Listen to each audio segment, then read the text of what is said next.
Assalamualaikum warahmatullahi wabarakatuh. Halo, kami dari kelompok 7 Micro Teaching, Program Studi Pendidikan Fisika, Institut Pendidikan Indonesia Garut. Pada kesempatan ini, kami akan mempresentasikan salah satu materi, yaitu keterampilan menggunakan media. Sebelum kami memaparkan terkait materinya, izinkan terlebih dahulu saya untuk memperkenalkan anggota kelompok 7 itu sendiri.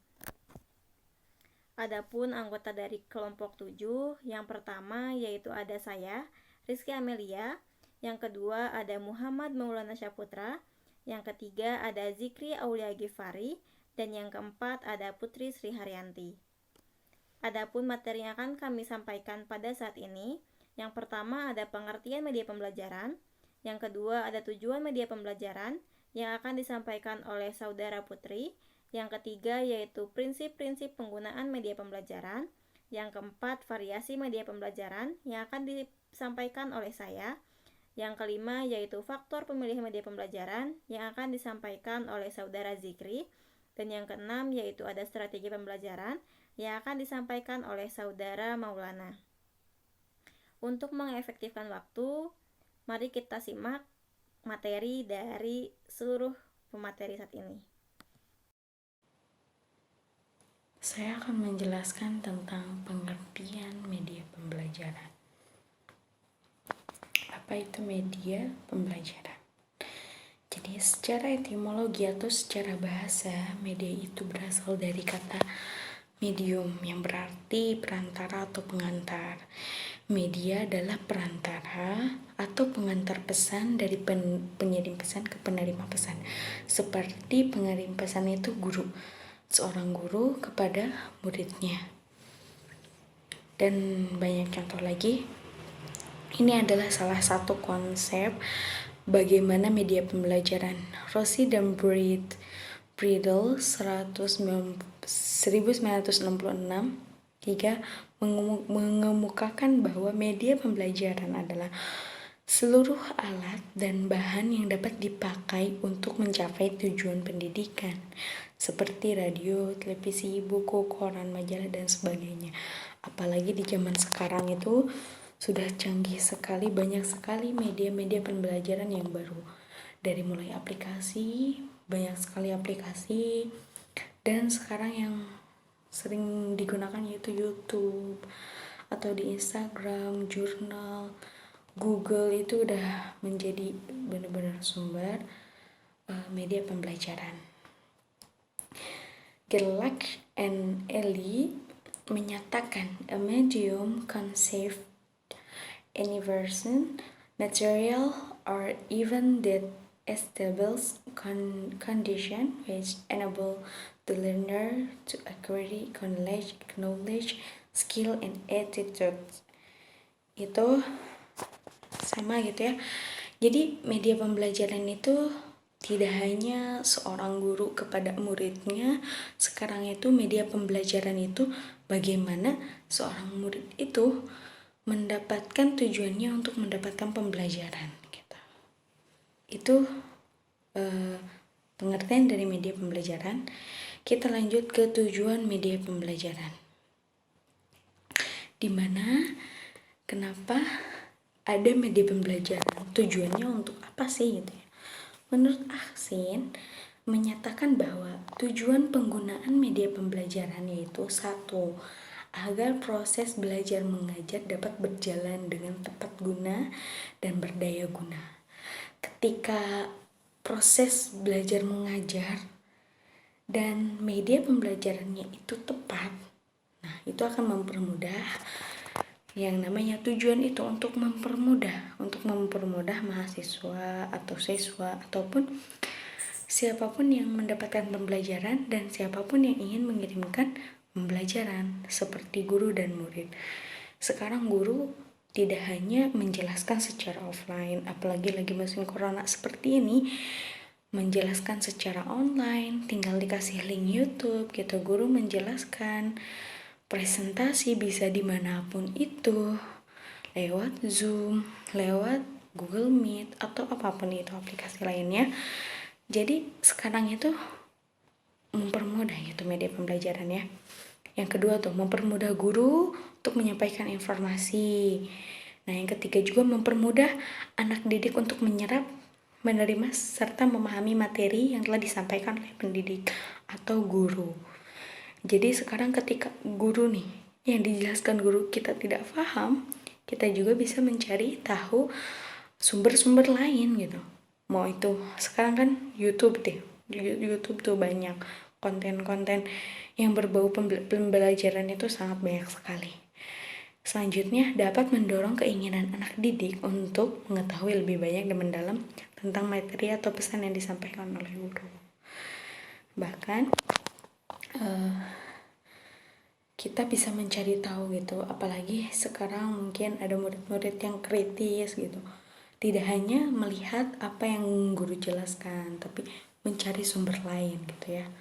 Mencari pemahaman yang mungkin menurut dia lebih tepat dan lebih banyak lagi sumbernya, lebih banyak lagi penjelasannya yang mungkin dia juga mengerti gitu atas pemahaman tersebut. Nah, yang selanjutnya menghindarkan salah satu pengertian salah paham antara anak didik dan anak didik. Karena setiap orang itu kan berbeda ya, setiap orang berbeda otak, dan setiap orang itu pasti berbeda pemahaman juga, mempunyai pendapatnya masing-masing. Mungkin kita dulu di kelas sering adanya perdebatan karena multitafsir, karena ya kita berbeda pendapat gitu. Berbeda pendapat itu boleh, cuman pasti ada solusinya gitu. Dengan media pembelajaran ini sangat mempermudah sekali. Kita buka Google juga, kita buka YouTube juga, ternyata ada penjelasan yang biasanya itu merupakan solusi dan lebih rinci gitu. Apa dari jawaban tersebut. Jadi menghindari gitu ya perdebatan yang benar-benar sangat berbeda gitu ya. Pasti ada solusinya. Selanjutnya yaitu prinsip-prinsip penggunaan media pembelajaran. Prinsip-prinsip penggunaan media pembelajaran terdapat 6. Yang pertama yaitu ketepatan dengan tujuan pembelajaran. Ketepatan dengan tujuan pembelajaran ini, media pembelajaran dipilih atas dasar tujuan-tujuan yang telah ditentukan dalam pembelajaran itu sendiri. Yang kedua yaitu dukungan terhadap isi bahan pembelajaran.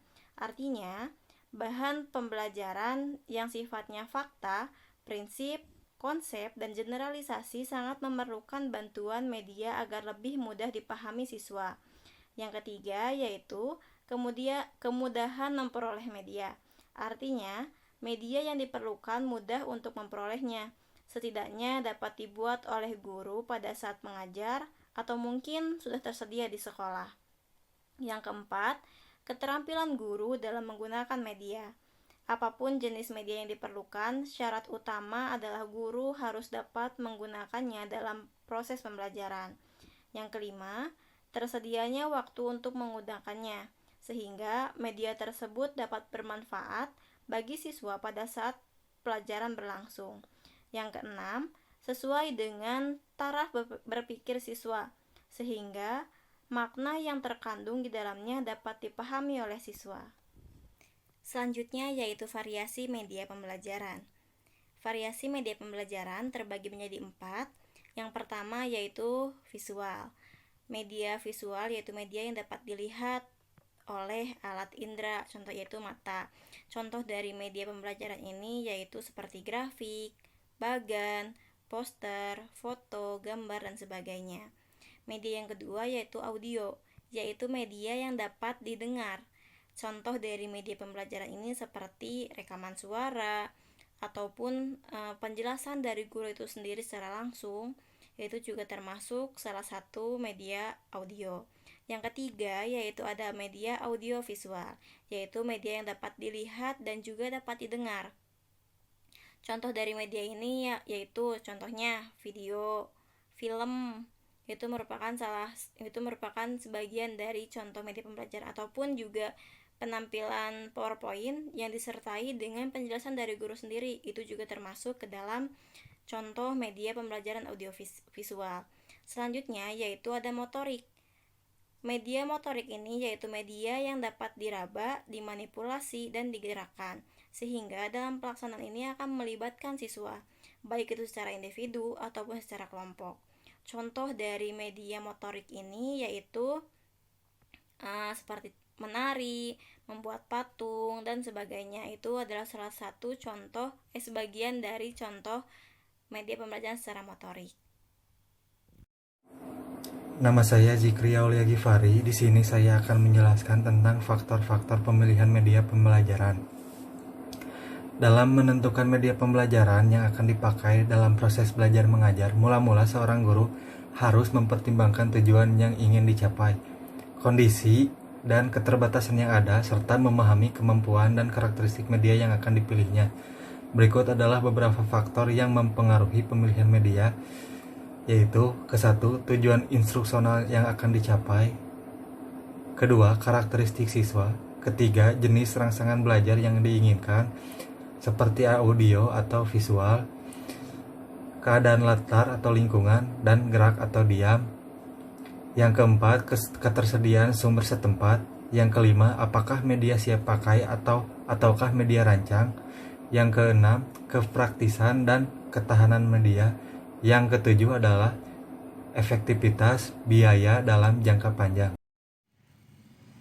Assalamualaikum warahmatullahi wabarakatuh. Saya dengan Muhammad Maulana Saputra, saya akan mempresentasikan tentang strategi pemanfaatan.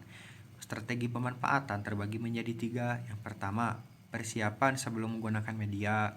Yang kedua, kegiatan selama menggunakan media. Dan yang ketiga, kegiatan tindak lanjut. Untuk yang pertama, persiapan sebelum menggunakan media. Pelajari buku petunjuk yang telah disediakan. Supaya penggunaan media dapat berjalan dengan baik, kita perlu membuat persiapan yang baik pula. Pertama-tama, pelajari buku yang telah disediakan, kemudian kita ikuti petunjuk-petunjuk itu. Apabila ada petunjuk, kita disarankan untuk membaca buku atau bahan lain yang sesuai dengan tujuan yang dicapai. Nah, kita pelajari apa yang kita dapat dari buku sumber yang disarankan tersebut. Yang kedua, kegiatan selama menggunakan media. Yang perlu dijaga selama kita menggunakan media adalah suasana ketenangan. Mengapa? Karena seperti gangguan-gangguan yang dapat mengganggu perhatian dan konsentrasi harus dihindarkan. Kalau mungkin seperti ruangan jangan digelapkan. Jika kalau digelapkan, kita tidak bisa konsentrasi, atau juga sebaliknya, kalau dalam gelap kan kita tidak bisa menulis. Terkadang ada gangguan masuk. Terkadang kita saat belajar juga harus misalnya harus memiliki suasana yang tenang, tidak berisik. Nah, itu yang menjadi sebuah media untuk kita belajar. Dan yang ketiga, kegiatan tindak lanjut. Kegiatan tindak lanjut ialah untuk menjaga apakah tujuan telah tercapai. Ini terjadi kesalahan dalam hal pengetikan, mohon dimaafkan ya. Kegiatan tindak lanjut ialah untuk menjaga apakah tujuan telah tercapai. Nah, untuk selain itu, untuk menjaga juga untuk menetapkan pemahaman terhadap materi instruksional yang disampaikan melalui media bersangkutan, seperti soal tes yang disediakan, yang kita dikerjakan dengan segera sebelum kita lupa isi program media itu. Alhamdulillahirrahmanirrahim, seluruh pemaparan dari pemateri telah selesai. Selanjutnya ada sebuah quotes dari kelompok kami, yaitu bila seorang anak tampak tidak berminat dengan pelajaran kita, tidak selalu berarti anak itu bermasalah. Mungkin juga cara mengajar gurunya yang harus kembali ditelaah. Jadi, jika nanti ketika kita punya anak didik yang tidak mudah paham ataupun ada kesulitan dalam pembelajaran, kita harus evaluasi diri kita sendiri. Apakah cara penyampaian kita sudah sesuai ataupun ada kekurangan? Sekian dari kelompok kami. Wassalamualaikum warahmatullahi wabarakatuh.